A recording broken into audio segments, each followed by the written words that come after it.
인생에 반전이 있는 삶? 좋은 의미로 반전이 있는 인생은 참 좋을 것 같은데요. 하지만 반대로 나쁜 의미로 반전을 맞아버린다면 어떨까요?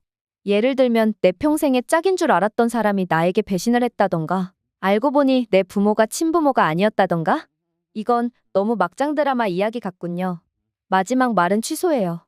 그리고 인생은 한 치 앞도 모른다라는 이야기가 있습니다.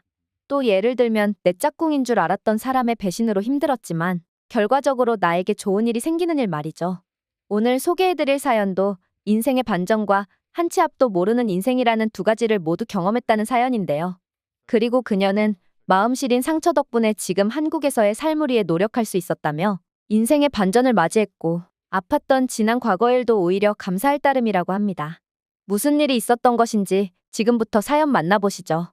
저는 에콰도르 출신의 마야라고 합니다. 최근에 제가 한국에 정착하기는 했지만 그동안 중국에서 거주했었습니다. 먼 친척이 중국에서 중간 규모의 제조 공장을 운영하고 있는데요. 덕분에 저뿐만 아니라 친척들 중 꽤나 많은 사람들이 중국으로 이주를 떠나기도 했죠. 솔직히 에콰도르의 경제 상황이나 치안 상황, 그리고 여러 가지 사회 인프라를 고려했을 때 에콰도르보다는 중국이 오히려 더 낫다는 이야기를 들었고, 실제로 중국으로 떠난 사람들의 이야기를 들어보면 차라리 여기가 더 나은 것 같다는 이야기를 하고는 했거든요.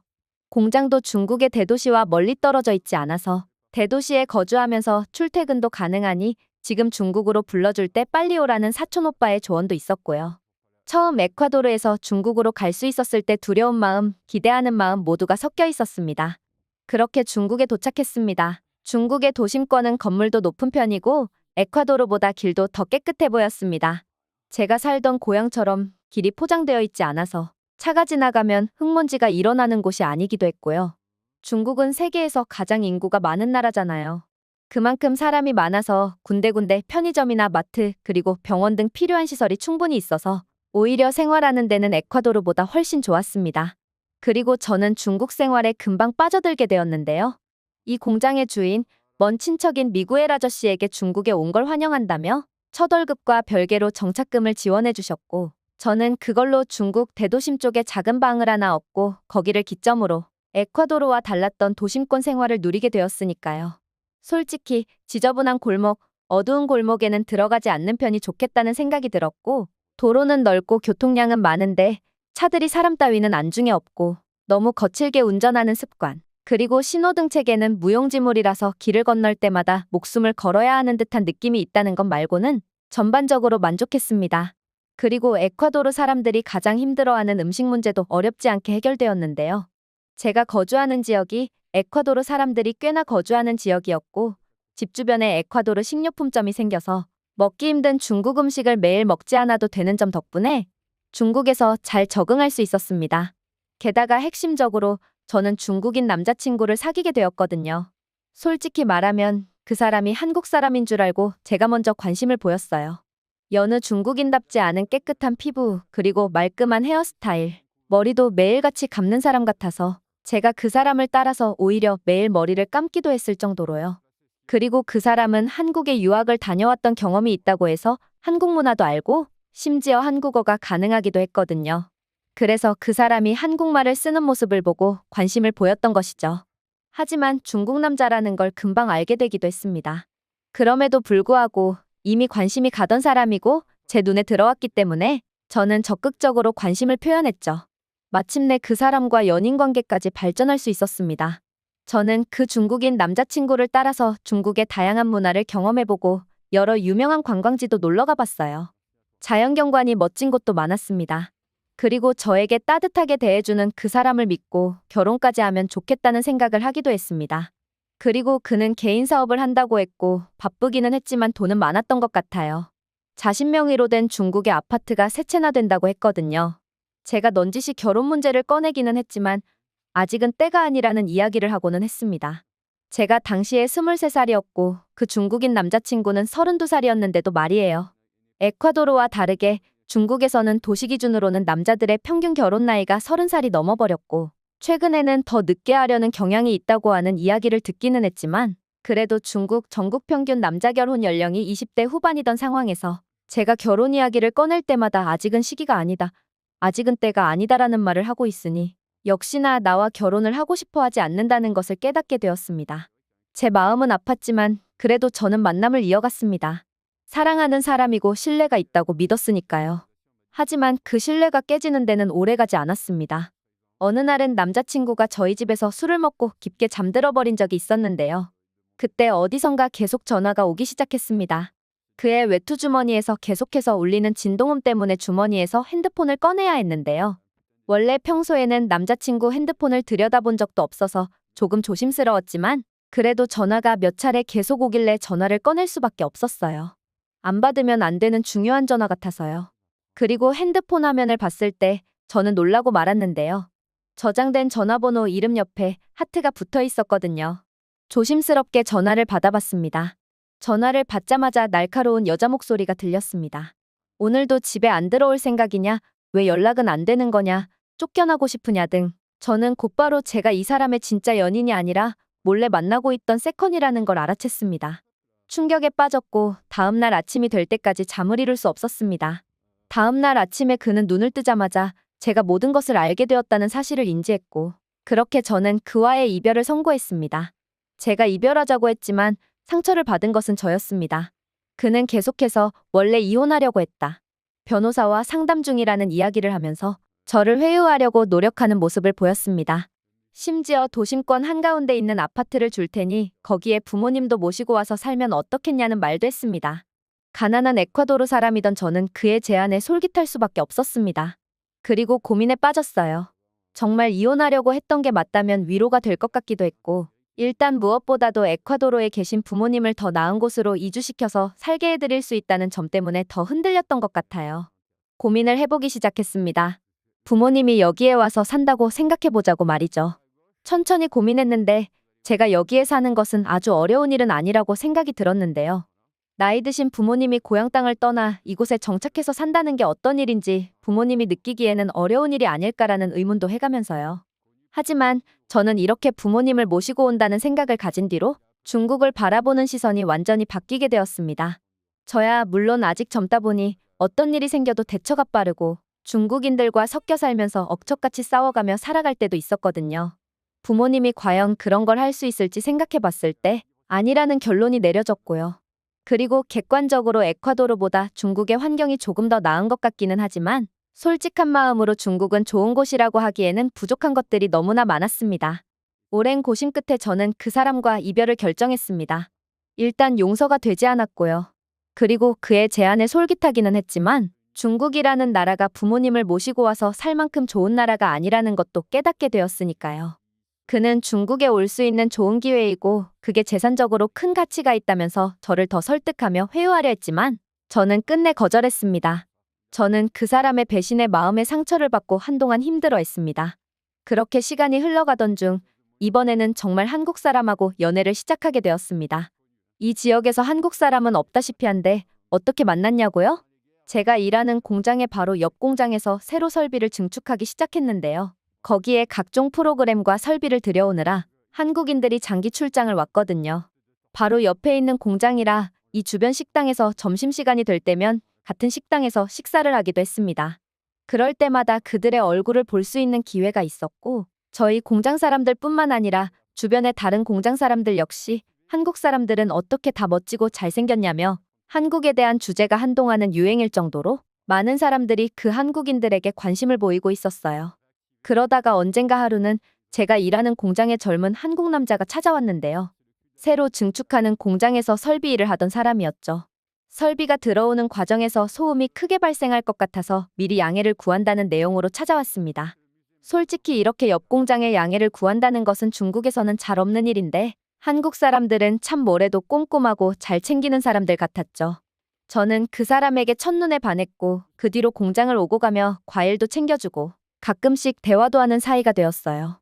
그리고 결국 관계는 깊어졌는데요. 연인 관계가 되었지만 한 가지 문제는 결국 한국인 남자친구는 한국으로 돌아가야 한다는 것이었죠. 다행스러운 것은 중국으로 출장이 매우 잦은 편이고 한동안은 이 지역으로 출장을 올 예정이라서 앞으로 1년 정도는 만나는데 지장이 없겠지만 그 뒤로는 장담할 수 없는 상황이라는 말까지 했습니다. 저는 한국인 남자친구와 연애를 이어갔고 어떨 때는 장거리 연애, 또 어떨 때는 중국에서 데이트를 하는 등 점점 사이는 깊어졌습니다. 그동안 한국어 학원에 가서 한국어도 배우고 한국이라는 나라가 어떤 곳인지 알게 되는 계기도 되었습니다. 그러다가 한 번은 한국에 있는 남자친구를 만나기 위해서 한국으로 가기로 했고, 그렇게 처음으로 한국 땅을 밟았습니다. 그리고 남자친구를 만나서 한국에서 데이트를 할 수 있었는데요. 일단 저는 너무나도 놀랐던 점이 있습니다. 제가 에콰도르에서 중국으로 올 때 확실히 에콰도르보다 더 잘 정비된 모습과 더 안전한 것 같은 모습에 반한 적이 있었는데, 그때의 감정을 훨씬 더 뛰어넘는 충격이 있었거든요. 처음 중국을 보면서 느꼈던 부러운 감정이 10이라면 제가 한국을 보면서 느꼈던 부러움과 대단함이라는 감정은 100이라고 표현해도 될 정도로 완전히 다른 세상이었습니다. 사람들은 더 친절했으며 어딜 가나 남에게 민폐를 끼치지 않으려고 조심스럽게 행동하는 모습들이 많이 보였습니다. 특히 한국에서는 약자로 보이는 사람을 무시하거나 하대하지 않는 모습에 너무 놀랐는데요.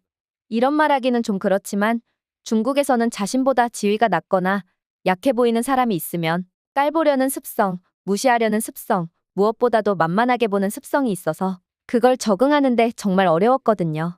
예를 들면 도로교통 체계가 아주 엉망인 중국에서는 차선이 잘 보이지 않아서 그걸로 내가 먼저 내, 왜 끼어드냐는 사소한 문제로 빈번하게 싸움이 일어나기도 하거든요. 하지만 한국에서는 리어카를 끌고 언덕을 올라가는 노인들을 도와서 뒤에서 같이 짐을 밀어주는 사람들도 있었고요. 지하철이나 버스에서 노인들에게 자리를 양보하는 사람들도 있었습니다. 중국이라면 글쎄요. 자신보다 약해 보이고 만만해 보이면 그다지 배려를 잘 해주지 않는 모습과 분명하게 달랐습니다. 당연히 모든 중국인들이 그런다는 게 아니고요. 그런 안 좋은 생각을 가진 사람들이 꽤나 제 눈에는 잘 보였다는 것이니 모든 중국인은 남을 배려하지 않다라고 너무 극단적으로는 생각하지 말아달라는 당부도 드립니다. 이렇게 저는 한국에서 사람들의 태도와 사람들의 행색, 그리고 사람들의 작은 습관들을 보고 참 한국은 좋은 곳이었다는 인상을 지울 수가 없었습니다. 그리고 한국에서는 외국인에 대한 태도가 중국과는 많이 달랐는데요. 중국에서는 외국인들을 많이 낯선 존재로 인식하고 있다는 것을 평소에 느끼면서 살았습니다. 그래서 제 행동 모든 것들이 조심스러웠고 중국인들 사이에서 눈에 띄지 않으려고 조용히 다녔던 것도 있었어요. 하지만 한국에서는 비교적으로 외국인들의 비율이 훨씬 많아서 그런지 제가 어느 나라에서 왔는지 무엇을 하러 여기에 왔는지 아무도 관심이 없었고 제가 식당에 식사를 하러 들어가면 손님 그 자체로 저를 맞이해 주었습니다. 제 한국어 수준이 아직 많이 낮아서 대화에 어려움이 있었다는 것 말고는 모든 것이 다 좋았습니다. 오히려 저는 영어를 아예 모르는 수준인데 한국 사람들이 한국어로 대화가 통하지 않을 때마다 영어를 쓰려고 해서 저도 매우 당황했고 상대방 한국 사람도 조금 당황해서 난감해하는 상황을 맞기도 했지만요. 그래도 한국 사람들은 저에게 말이 안 통한다고 화내거나 면박을 주지는 않았습니다. 중국에 처음 갔을 때 이런 언어 문제로 상당히 면박을 받거나 중국 사람의 분노를 그대로 받고만 있어야 했던 경험이 떠오르면서 참 한국인들이 가지고 있는 외국인에 대한 관대한 모습에 굉장히 감사한 마음을 가지기도 했고요. 그리고 더 놀라운 점은 남자친구와 한국에서 함께 다니면서 한국의 다양한 모습을 보게 되었는데요. 한국에서는 전통적인 모습을 가진 곳과 현대적인 모습이 공존해 있는 나라라는 것을 느꼈습니다. 한쪽에서는 전통 의상을 입고 사진을 찍고 돌아다니고 그 길 건너에서는 미국의 기업 간판이 붙어있는 거대한 빌딩과 한국의 기업들이 가지고 있는 높은 빌딩들을 볼 수 있었고 그곳에서는 세련된 모습을 만날 수 있었거든요. 중국에서도 높은 건물들이 있기는 한데 인구가 많아서 어쩔 수 없이 높아진 건물들이 많았다면 한국에서는 미적으로도 훌륭한 모습의 건물들도 많았습니다. 그리고 더 놀란 점은 제 남자친구의 월급을 우연히 알게 되었는데요. 중국에서는 흔히 한국 사람들의 급여가 그다지 높지 않은데도 불구하고 물가가 너무 높아서 오히려 살기 힘들다는 말을 너무 많이 들었어서 남자친구가 저를 식당이나 관광지에 데리고 갈 때마다 돈을 너무 많이 쓰는 것 같아서 걱정되는 마음으로 너무 많은 돈을 쓰는 게 아니냐며 미안해하는 모습을 보였거든요. 그런데 남자친구는 데이트하면서 식당에서 밥 먹는 게 뭐가 어렵냐며 왜 그런 걱정을 하는지 모르겠다고 했고 저는 결국 한국 사람들은 월급이 얼마 안 된다는데 물가는 높다는 말을 많이 들었다는 이야기를 꺼냈고 남자친구는 어이없다는 듯이 그런 말은 대체 어디서 들은 거냐며 놀라더군요. 남자친구는 핸드폰을 켜서 다달이 들어오는 액수를 보여주었고 못해도 저희가 한국 식당에서 데이트하며 먹는 밥값의 100배는 더 되는 듯 했습니다.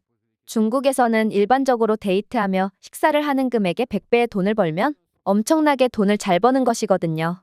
저도 예전에 중국인 남자친구와 데이트할 때 식비를 아끼고 데이트 비용을 아끼려고 집에서 음식을 해 먹거나 돈을 쓰지 않는 것들을 많이 했거든요. 지금 생각해보면 그렇게 집 몇 채 있다고 자랑하던 그 중국인 남자친구의 부동산 자랑은 모두 거짓이었을지도 모르겠군요. 그렇게 저는 한국에 머물면서 한국에서의 삶은 더 쾌적하고 더 편리하다는 생각이 자연스럽게 들 수밖에 없었습니다. 혹시라도 부모님을 모시고 와야 할 곳이 있다면 중국은 절대 아니고 바로 한국이라는 생각까지 들었죠. 당연한 생각일 수밖에 없습니다. 한국에 한 번이라도 가본 사람이라면 제가 무슨 말을 하는지 다 아실 거예요. 한국에 남자친구를 만나러 여러 번 다녀오면서 알게 된 사실도 있는데요. 한국에서는 지금 인력난이 심각해서 한국의 공장으로 취직하고 싶어 하는 외국인이 있으면 생각보다 취업이 쉽고 비자도 매우 잘 나온다고 했습니다. 비자 취득 과정에서 중국처럼 불합리한 요구나 불합리한 조건을 받아들여야 하는 일도 없다고 했고요. 그래서 저는 지금 한국으로 가는 것을 진지하게 고려 중입니다. 비록 중국에 친척들이 꽤나 있고 사촌 오빠에게 도움을 받으며 꽤나 안정감 있게 살고 있기는 하지만 한국에서 제가 정착만 잘 해낸다면 그것보다 더 나은 삶을 살 수 있다는 확신이 들었거든요.